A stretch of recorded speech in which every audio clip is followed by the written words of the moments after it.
Bonsoir à tout le monde. Il est 23h20 au moment où je vous parle, parce que je viens à peine d'assister au communiqué officiel du gouvernement malien, selon lequel une tentative de coup d'État a été déjouée au Mali. Ils ont cité le nom des officiers, généraux, colonels, lieutenants-colonels qu'ils ont arrêtés, parmi lesquels il y a une femme, à voir son visage, ça se voit qu'elle a été torturée. Et ils ont insisté sur le fait que parmi ceux qui ont tenté le coup d'État, il y avait un Français. Donc, ça veut dire un agent français. Ok, nous sommes d'accord. Ce qui signifie que la France veut faire un coup d'État au Mali. Avec la complicité de la France, certains Maliens, certains fils du Mali veulent faire un coup d'État. Parce que le communiqué, c'est un communiqué de 3 minutes que j'ai écouté. Bon, vous voyez, quand ces batraciens des militaires veulent se foutre de notre gueule, ils nous prennent pour des idiots, pour des sans-cerveau. Parce qu'ils savent que dans la société civile africaine, il y a trop de choses que le peuple ignore. Voilà pourquoi ils se permettent de faire de telles déclarations. Vous pensez que la France seule peut se lever pour dire va faire un coup d'État. C'est-à-dire la DGSE française fait un coup d'État au Mali sans que les Américains ne soient informés. Vous pensez que c'est possible? Et ils nous parlent de la sécurité du Mali. Mais vous nous parlez de sécurité pendant que vous allez lier des liaisons, vous avez des rapports, vous avez des accords militaires avec ceux qui sont responsables du terrorisme au Mali. Je répète, les responsables du terrorisme au Mali, au Niger, au Burkina, dans le Sahel, aujourd'hui même ils sont arrivés jusqu'au Congo, c'est les États-Unis d'Amérique, à travers la CIA et toutes les organisations qu'ils ont. Mais ils se fichent de nous, ces Koïta et ces voyous des militaires. Vous avez le courage de dire que ce sont les États-Unis qui mettent le terrorisme au Mali. Vous n'avez pas les couilles parce que vous êtes tous des esclaves soumis à ce pouvoir démoniaque qui est en train de détruire l'humanité. Arrêtez de mentir aux Maliens. Merde. Vous pensez que les gens sont bêtes, qui ne savent pas comment ce monde fonctionne? Qui gouverne ce monde et comment le monde est gouverné? La France aujourd'hui n'est rien après De Gaulle là. Même De Gaulle s'est soumis. Mais après De Gaulle là, la France est sous le contrôle des marchands de la monnaie, de la dette et de la mort. En France, représenté par le CRIF.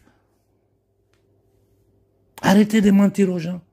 Aujourd'hui, la France n'est rien d'autre qu'un État satellite des États-Unis, à la tête de laquelle les Rothschild ont placé un petit pédophilisé batracien qui est en train de foutre du bordel partout. Vous ne pouvez pas dire, essayer de détourner l'opinion publique malienne, africaine, si la France, comme vos panafricains qui bavardent, qui sont en train de faire des conférences à droite, à gauche, la France, quand nous savons que le patron de la France, c'est les États-Unis. Quand nous savons que dans ce monde-là, tout est piloté par la CIA, le Mossad et l'MI6. Quand je parle des États-Unis, je ne sépare jamais les États-Unis de l'Angleterre. Parce que le cœur pulsant de ces démons-là se trouve en Angleterre. L'Amérique n'est que le bras armé. Les maudites familles d'Angleterre, là, ce sont ces familles-là qui se sont transférées aux États-Unis. Ces mêmes familles qui ont que tous les Noirs, plus de 50 millions de Noirs que vous voyez aux États-Unis. Rappelez-vous toujours que ce sont nos frères. Ce sont les descendants de nos parents. Que ce pouvoir, c'est le même pouvoir qui se régénère de génération en génération. Là. Ce sont ces mêmes maudites familles là, qui ont fait nos parents esclaves. Ce sont leurs descendants qui commandent l'Amérique aujourd'hui, à travers toutes les loges sataniques que nous savons, les horloges, c'est-à-dire les loges internationales. Koïta, tu peux plus tromper quelqu'un, toi et ton petit voyou de Maïga, un agent de la France, clair aux yeux de tout le monde.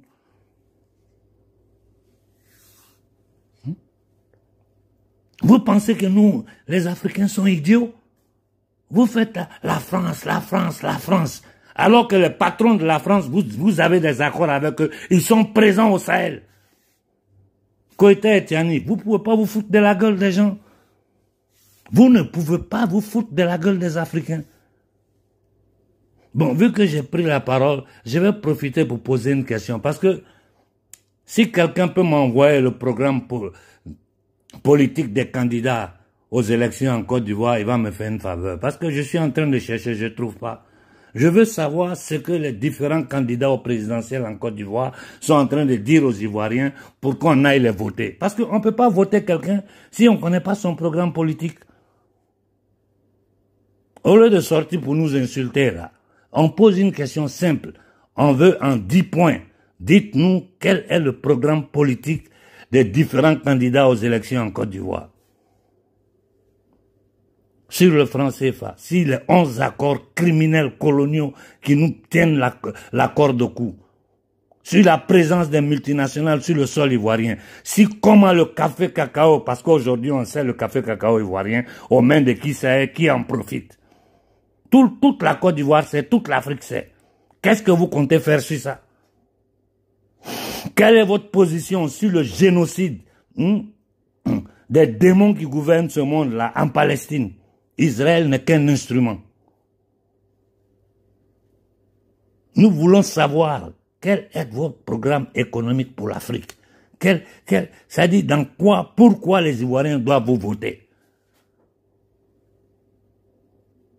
Nous voulons savoir qu'est-ce que vous dites de la présence militaire américaine en Côte d'Ivoire. C'est-à-dire des États-Unis et de ces États satellites. Les jeux des 3 cartes, la France est partie, oh, c'est des bêtises. Tous les Ivoiriens savent que vous mentez. On veut savoir quel est votre programme. On veut savoir votre opinion, si c'est ce que l'Amérique est en train de faire dans le monde. Je ne dis pas dans le passé, hein, en ce moment, qui soutient un génocide, qui a créé une guerre entre frères, c'est-à-dire Russes et Ukrainiens, et qui aujourd'hui se représente la même Amérique qui a créé ce chaos-là. Entre la Russie et l'Ukraine, c'est la même Amérique aujourd'hui qui dit qu'elle sera la partie qui va négocier pour la paix. Vous devez comprendre la mentalité de ces démons-là. C'est-à-dire, l'Ukraine n'était qu'un instrument. Eux-mêmes, là, ils ont utilisé l'Ukraine pour faire leur guerre. Aujourd'hui, ils voient qu'ils ne peuvent plus rien contre la Russie. La Russie a déjà gagné cette guerre. Hein? Le batracien pédophile de Trump va croiser Poutine pour trouver une solution à ça. Comme si ce ne sont pas eux qui sont responsables de ça. Cependant, ils sont en train de supporter un génocide et la tentative de déportation du peuple palestinien. Je ne dis pas ce qu'ils sont en train de faire au Congo. Hein. Ils sont en train de menacer les Congolais. Vous voulez la paix? Donnez-nous vos matières premières. Cependant, ils arment Kagame. Hein? Ils ont fait descendre même leurs djihadistes sur le Congo. Aujourd'hui, là, les djihadistes, c'est-à-dire l'armée informelle de la CIA au Congo, je vous ai posté une vidéo où ils sont en train de tuer nos parents. Ils attaquent les villes. C'est l'Amérique qui est derrière ça. Avec ces États satellites qui sont l'Union européenne. Cette même Union européenne qui va signer des contrats sur des minéraux qui appartiennent au Congo, avec Kagame, l'agent de la CIA, responsable du génocide rwandais. Kagame est le pion central du génocide rwandais. Et tout le monde le sait. Prendre des Rwandais comme Kabila, les déposer sur le Congo, dépêcher, voler, piller le Congo. Aujourd'hui, ils ont pris un fils du Congo, un vaurien, une baudruche, un misérable. Ces gens-là ne les appelaient pas francs-maçons. C'est les boys des francs-maçons. C'est dans quoi nous sommes? Koïta, vous ne pouvez pas mentir aux gens. Vous ne pouvez pas faire semblant de combattre la France. La France avec vos panafricains activistes que vous voulez légitimer là. Hein, qui vont se balader au Niger, au Burkina, au Mali. Si la situation du Burkina, moi je ne donne pas mon opinion. Mon opinion pour le moment je le garde pour moi. Parce que je sais que le jour va arriver où vous allez tous avoir honte devant moi. Je mets les faits devant vous. Quand je parle de la Banque mondiale, vous pouvez dire je mens. Parce que vous n'avez aucune considération pour ce que vos propres frères disent. Mais ce sont les Blancs qui parlent de la Banque mondiale. Allez regarder sur TikTok, YouTube, partout. Ce que c'est que la Banque mondiale, le Fonds monétaire international, c'est les Occidentaux qui combattent ces institutions de Bretton Woods là aujourd'hui. Et tout ce qu'ils disent là, c'est ce que nous répétons. Et d'ailleurs, quand ils parlent, tout le monde parle de comment on a utilisé ces institutions pour appauvrir, pour tenir l'Afrique dans la misère et piller nos richesses. Sinon, on dit, vous ne croyez pas. Mais écoutez les Occidentaux quand ils parlent. On va parler de sécurité avec les États-Unis qui sont responsables de la mort de milliers et milliers de nos frères, de nos mamans, de nos fils, tués, massacrés par ces djihadistes pilotés par les pays satellites des États-Unis comme l'Arabie Saoudite, le Qatar et tous ces batraciens des démons qui gouvernent ces pays-là.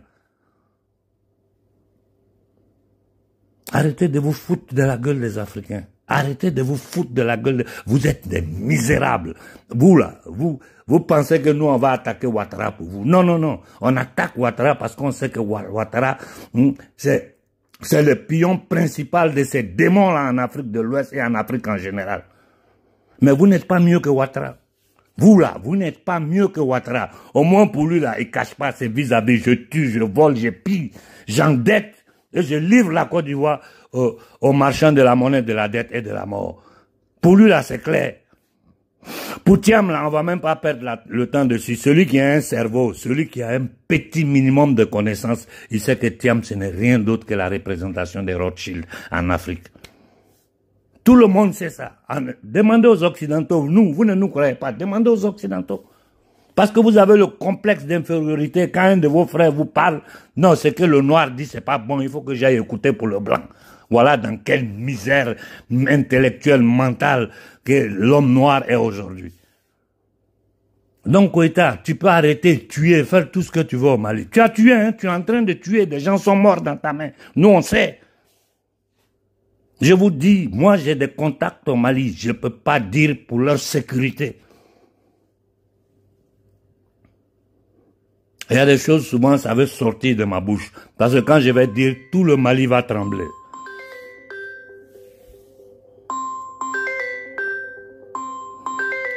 Mon téléphone sonne, c'est du Mali qui sont en train de m'appeler. J'ai dit au frère, tu te rends compte, pendant que ça sonnait, je suis en train de parler du Mali. Arrêtez de vous foutre des gens, Tiani et Koïta. Arrêtez de vous foutre des Africains. Vous n'êtes pas mieux que Talon, vous n'êtes pas mieux que Eyadema, vous n'êtes pas mieux que tous ces nègres des salons-là. Au contraire, vous êtes plus dangereux que vous et vos activistes panafricains à qui vous distribuez les passeports à droite, à gauche. Arrêtez de vous foutre de nous. Et je vais finir en disant aux Africains, arrêtez de mythiser les gens. Arrêtez de transformer les gens en mythes. Moi, je ne suis ni un intellectuel, ni un leader, ni rien. Je suis un Africain, un simple Africain comme vous qui m'écoutez. Si, j'ai un peu de connaissances parce que depuis 30 ans, j'étudie ce système-là. Je suis dedans. Je sais beaucoup de choses parce que j'ai des rapports privés avec des hommes de l'ombre. Mais je ne suis mieux que personne parmi vous. Il faut arrêter de confier vos destins à des individus. Le destin de l'Afrique, là, comme je le répète depuis des années, chaque jeune Africain doit être un leader. Et vous devez comprendre une chose, une bonne fois pour toutes. Nous, on est dans une lutte de libération de l'homme noir. Celui qui n'a pas compris ça, là, comme Sankara a dit, un esclave qui n'est pas conscient de sa condition d'esclave, là, ne mérite aucune compassion. Moi, je n'ai aucune compassion pour vous. Jeunesse africaine, nous sommes en train de lutter pour votre futur. Nous sommes en train de lutter pour vous enlever les chaînes que les nègres des salons, abusement appelés présidents, vous ont mis. C'est les premiers complices des marchands de la monnaie, de la dette et de la mort, les marchands du temple, qui sont en train de tuer en Palestine, qui tuent au Congo, qui tuent dans le Sahel, qui tuent ici en Europe. Ils sont en train de démanteler la France. Et je vous dis, quand on dit la France propriétaire, les propriétaires du franc CFA, c'est les marchands de la monnaie, de la dette et de la mort. C'est eux qui contrôlent la France. C'est eux qui contrôlent l'Union européenne. C'est eux qui sont en train de faire la guerre à la Russie. Et leur bras armé, c'est l'État négrier, naissien génocide et la déportation de nos ancêtres qu'on appelle États-Unis d'Amérique. Aujourd'hui, ces envahisseurs-là parlent d'immigration vers les États-Unis. Un anglo-saxon peut dire que la terre d'Amérique, c'est sa terre. Ils sont allés, ils ont exterminé les autochtones. Ils ont déporté nos ancêtres, les mettre en esclavage, les fait travailler pendant 400 ans. Je répète jusqu'à la nausée, jusqu'aujourd'hui, le 16e amendement américain tient l'homme noir en esclavage. Et vous voulez nous faire croire que nous, on va avoir des relations de coopération, de sécurité avec l'Amérique. Arrêtez de vous foutre de notre gueule. Ayez un peu de dignité. Ce qu'ils ont pu faire des années 60, là, à partir des années 60 jusqu'à dernièrement, ce n'est plus possible. Ce n'est plus possible en Afrique. Koïta, il faut comprendre ça. Ce n'est pas possible. Tiani, comprenez, ce n'est pas possible. Vous ne pouvez plus mentir aux gens. L'Amérique est l'ennemi principal de l'humanité. C'est-à-dire l'élite satanique qui gouverne l'Amérique, l'Amérique qui est le bras armé de cette élite-là. Avec son cœur pulsant à Londres. Les mêmes familles. Non mais je ne veux pas rentrer dans l'histoire. Écoutez, vous pouvez ne pas me considérer moi, mais écoutez les leçons du professeur Gomez. Ou bien ce qu'il dit ne vous intéresse pas. Qu'est-ce que le professeur Obenga ne nous a pas dit? Je dois citer les noms. Sur le franc CFA, qu'est-ce que Nicolas Oboou n'a pas donné comme solution? Vous allez vous accrocher à des bêtises, des esclaves. La force d'une monnaie, là, la force d'une monnaie, c'est basé sur quoi? Répondez-moi. La force d'une monnaie, c'est basé sur quoi? C'est pas monnaie papier que les marchands de la monnaie tapent aux États-Unis et puis ils imposent ça au monde. Nous, là, notre monnaie, c'est notre richesse. Or, argent, diamant, cobalt, uranium, tout ce qui existe sur cette terre-là. En Afrique, ça est en abondance. Au Congo, c'est gâté même. Au Congo, c'est exagéré. Voilà pourquoi ce pays-là est attaqué comme ça. Le Congo ne doit pas respirer. Mais tout ça, c'est la faute des Congolais. Vous êtes dans des bêtises indignes. Vous faites honte à toute l'Afrique. Vous, Congolais, vous faites honte à toute l'Afrique. Église, mosquée, religion, sexe, manger, trahison, danser et la sapologie. Pendant que le Congo est en train d'être détruit, c'est-à-dire le poumon de l'Afrique, ils sont en train de détruire ça, un batracien à la tête. Il y a des frères qui sont en train de préparer une dénonce contre Tshisekedi. J'ai demandé à ce qu'on mette mon nom dedans. Nous, on va s'asseoir en plein 21e siècle. Des négriers vont venir sur notre terre pour nous dire, vous nous donnez vos matières premières, sinon on va vous déverser les djihadistes. Sinon, on va tuer votre population. Parce que la vérité, c'est ça. J'ai vu des gens au Burkina qui sont dans l'émotion. Je les comprends. C'est l'ignorance. L'ignorance, là, on peut les soigner. Mais il y a des gens qui sont méchants. Il y a des gens qui sont méchants. C'est-à-dire, ils ont de la haine pour leurs propres frères noirs par rapport à leur ethnie, à leur tribu, à leur religion. Tant que nous allons rester dans ces logiques-là, nous allons périr, nous allons rester esclaves du monde entier. Je vous ai dit, donnez-moi le nom d'un seul pays au monde où l'homme noir est respecté. Il n'y en a pas. Le nom d'un seul pays au monde où l'homme noir est respecté. Il n'y en a pas. L'émargination de l'homme noir est systémique partout. Surtout dans les pays arabes. C'est grave. C'est que nos frères, nos sœurs qui sont dans les pays arabes subissent. Tous les jours, les gens me parlent. Et comme j'ai dit, ce n'est pas par rapport, parce que les Arabes ont un racisme violent vers nous, que nous, aujourd'hui, là, nous allons regarder un peuple arabe décimé par nos mêmes ennemis. Parce que ceux-là, qui sont en train de tuer les Arabes, là, c'est-à-dire les Palestiniens, c'est les mêmes qui tuent chez nous. Et ils sont en train de tuer les Arabes avec la complicité de l'élite arabe. Comme ils nous tuent avec la complicité de nos élites. Quand les gens s'arrêtent pour vous parler à la France, là, ils disent des bêtises. Aujourd'hui, là, la France est en... Mais vous n'avez pas idée de ce que les Français subissent. C'est parce qu'encore aujourd'hui, ils ont les frigos remplis qu'ils ne se rendent pas compte. Mais la France consciente a compris dans quoi ils sont. Le propriétaire du franc CFA, c'est les marchands de la monnaie, de la dette et de la mort. Vous voulez la France, la France. Vous avez peur de désigner les patrons de la France, ceux qui sont derrière notre souffrance, depuis des siècles et des siècles. Les États-Unis ont toujours dit, En Afrique, on ne doit jamais intervenir directement parce que c'est trop honteux pour nous. C'est-à-dire les négriers blancs américains savent qu'en Afrique, agir eux-mêmes directement, c'est trop honteux pour eux. En Afrique noire, ils ne peuvent pas le faire. Ils vont passer toujours par des proxys, les batraciens comme ceux qui sont assis sur le Mali aujourd'hui. Les batraciens comme ceux qui sont sur le Niger. Le Togo va rentrer dans l'AES. Tout ça, c'est une bande de voyous inconscients qui n'ont aucune dignité en tant que noirs. Ils n'ont pas ça en eux. Je m'arrête là pour le moment. Bonne soirée à tout le monde.